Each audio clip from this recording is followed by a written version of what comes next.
यहाँ पर अब हम देखते हैं राजनीतिक कार्यपालिका को।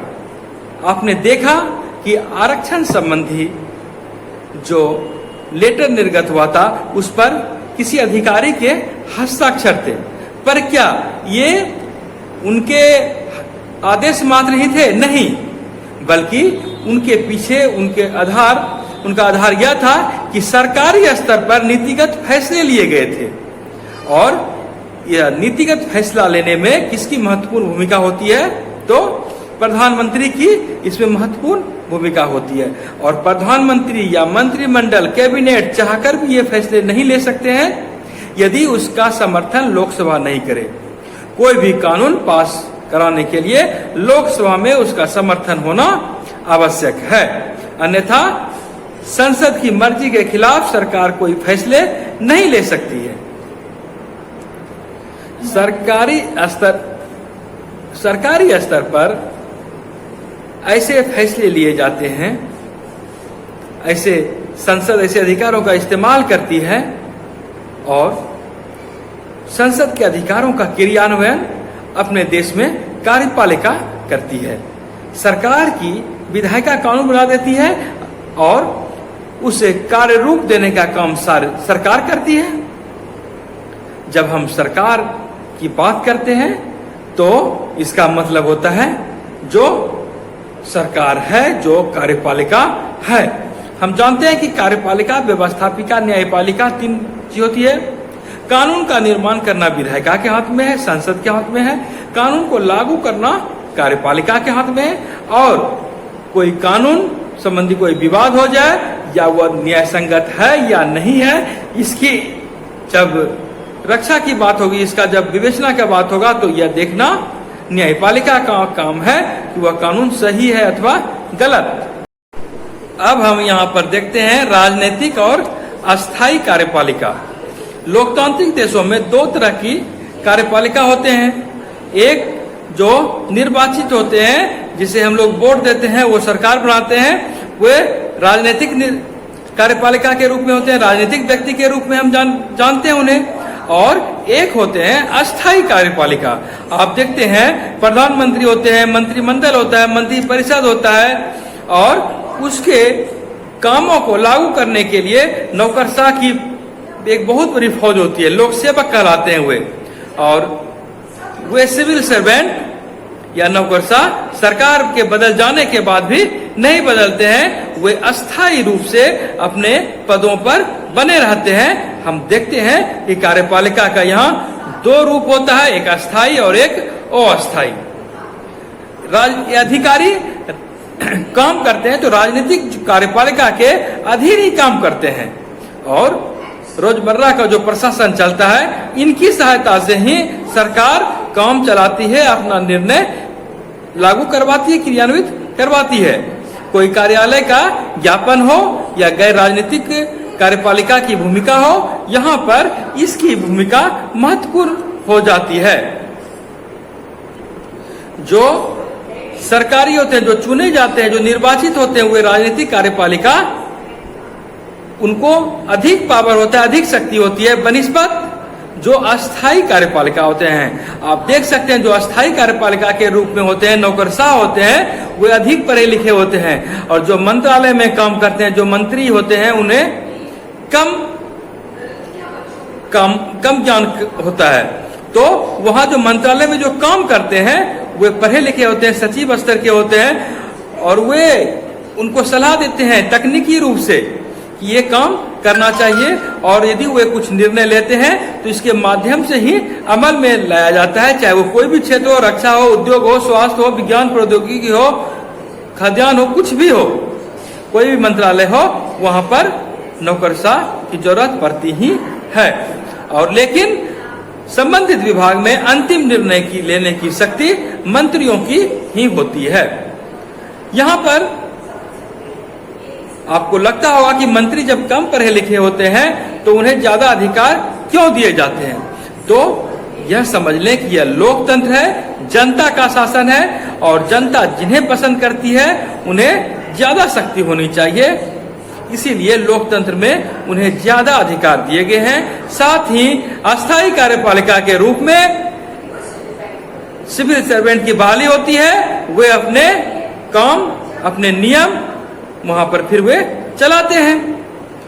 मंत्री लोगों द्वारा चुने जाते हैं और जनता की इच्छा के अनुसार वे काम करते हैं। अगर वे नियम नहीं बनाएंगे तो अगले चुनाव में फिर उनको वहां पर जवाब भी देना पड़ता है।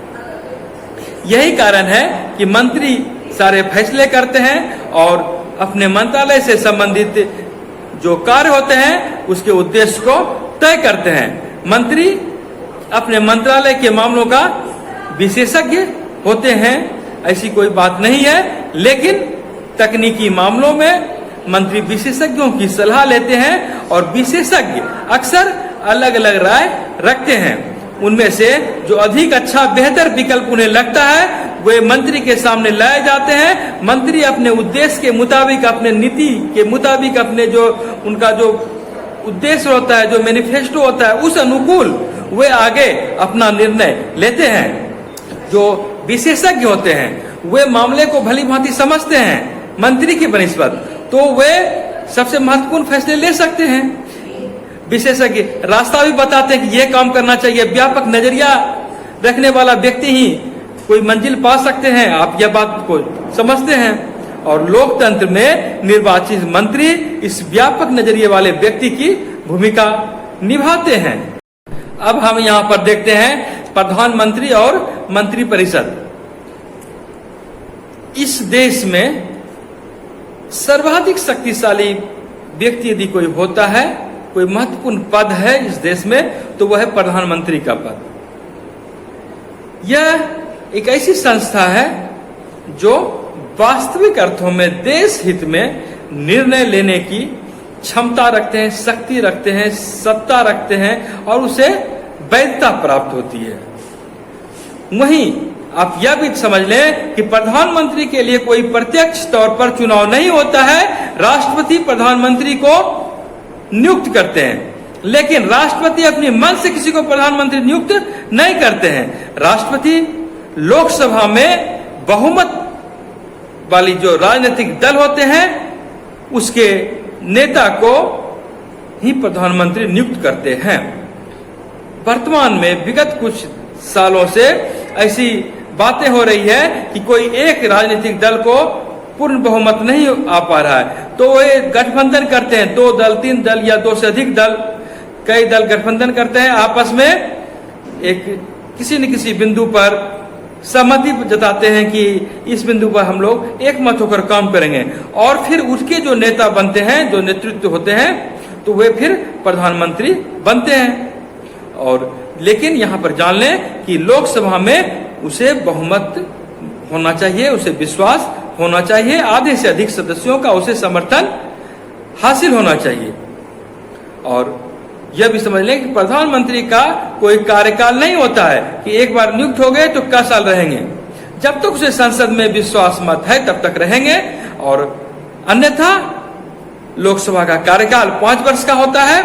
सब चीज सही तरीके से रहता है तो प्रधानमंत्री का भी कार्यकाल 5 वर्ष का होता है। अगर अगले चुनाव में वह पुनः जीत जाते हैं, संसद में बहुमत हासिल कर लेते हैं, राजनीतिक दल उसे नेता मान लेते हैं, प्रधानमंत्री के रूप में पेश करते हैं, तो वे फिर प्रधानमंत्री बन जाते हैं। प्रधानमंत्री नियुक्त करने के बाद राष्ट्रपति प्रधानमंत्री की सलाह से अन्य सारे मंत्रियों की नियुक्ति करते हैं और मंत्री उसी पार्टी से या उसी गठबंधन के होते हैं जिसे कि लोकसभा में बहुमत प्राप्त होता है। कोई भी अन्य राजनीतिक दल के नेताओं को मंत्री नहीं बनाया जाता है। प्रधानमंत्री मंत्रियों के चयन के लिए स्वतंत्र होता है, वे संसद के सदस्य होते हैं, लेकिन कभी कभी ऐसा भी होता है किसी भी जो संसद के सदस्य नहीं होते उसे भी मंत्री बना दिया जाता है, लेकिन उसके लिए प्रावधान है कि अगले 6 माह के अंदर उसे लोकसभा अथवा राज्यसभा के किसी न किसी सदन का सदस्य बनना जरूरी होता है। कभी कभी ऐसे भी व्यक्ति अपने देश में मंत्री बना दिए गए हैं, लेकिन 6 माह के भीतर उनका चुना जाना, संसद का सदस्य होना जरूरी हो जाता है। यहां पर आप यह भी समझ लें कि मंत्री परिषद की जो संख्या होती है, जो मंत्रियों की संख्या होती है, वह लोकसभा के सदस्यों की जितनी कुल संख्या उसका 15% ही हो सकता है। उसी तरह विधानसभा में है तो जितने विधानसभा के सदस्यों की संख्या है उसका 15% ही लोग मंत्री बन सकते हैं। कुछ कुछ जगह अपवाद में है कि जहां कि कम विधानसभा का सदस्य है तो वहां अपवाद स्वरूप ज्यादा संख्या में 15% से अधिक मंत्रियों की तादाद हो जाती है। यहाँ पर हम यह समझ लें कि केंद्रीय स्तर पर मंत्री परिषद जो होते हैं उसमें कई स्तर के मंत्री होते हैं और उसमें 60 से 80 तक संख्या के रूप में मंत्री हो जाते हैं।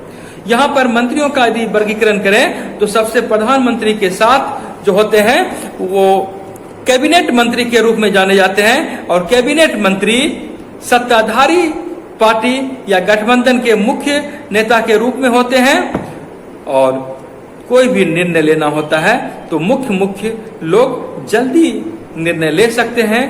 ज्यादा लोग तुरंत निर्णय नहीं लेने सकने की स्थिति में होते हैं। तो इसीलिए कैबिनेट मंत्री परिषद का शीर्ष समूह होता है और कैबिनेट में 20 मंत्री होते हैं। इसके बाद यदि देखें तो कुछ मंत्री ऐसे भी बनाए जाते हैं स्वतंत्र प्रभार वाले राज्य मंत्री, ये भी सुने होंगे। तो यह छोटे छोटे मंत्रालय के प्रभारी होते हैं और विशेष रूप से आमंत्रित किए जाने पर ही कैबिनेट की बैठक में भाग लेते हैं, अन्यथा ये कैबिनेट की बैठक में भाग नहीं लेते हैं। एक होते हैं राज्य मंत्री। राज्य मंत्री अपने विभाग में कैबिनेट मंत्री से जुड़े होते हैं और उनकी सहायता करते हैं। सारे मंत्रियों को नियमित रूप से मिलकर चर्चा करते हैं। यह व्यवहारिक नहीं हो पाता है, लेकिन जब कभी बैठक बुलाए जाते हैं तो फिर वहां पर सारे मंत्री बैठक में भाग लेते हैं और वैसे अधिकांश फैसले कैबिनेट की बैठक में ही ले लिए जाते हैं और फिर वो आगे कानून के रूप के लिए संबंधित मंत्रालय में भेजे जाते हैं। मंत्रियों की राय विचार अलग अलग हो सकते हैं, लेकिन कैबिनेट के फैसले की जिम्मेवारी सामूहिक रूप से सभी मंत्रियों की फैसले माने जाते हैं। भले ही कोई फैसला किसी दूसरे मंत्रालय के विभाग का हो, लेकिन कोई भी मंत्री सरकार के फैसले का खुलेआम आलोचना नहीं कर सकता। हर मंत्रालय में सचिव होते हैं और वे नौकरशाह होते हैं, वे पढ़े लिखे पदाधिकारी होते हैं, वे कंपटीशन से जाते हैं और वहां पर फिर सिविल सर्वेंट के रूप में बनते हैं। और ये सचिव फैसला करने के लिए मंत्री को जरूरी सूचना मुहैया कराते हैं। टीम के रूप में कैबिनेट की मदद करने के लिए कैबिनेट का सचिवालय होता है, उनमें कई वरिष्ठ नौकरशाह होते हैं। विभिन्न मंत्रालयों के बीच समन्वय करने की भी कोशिश की जाती है।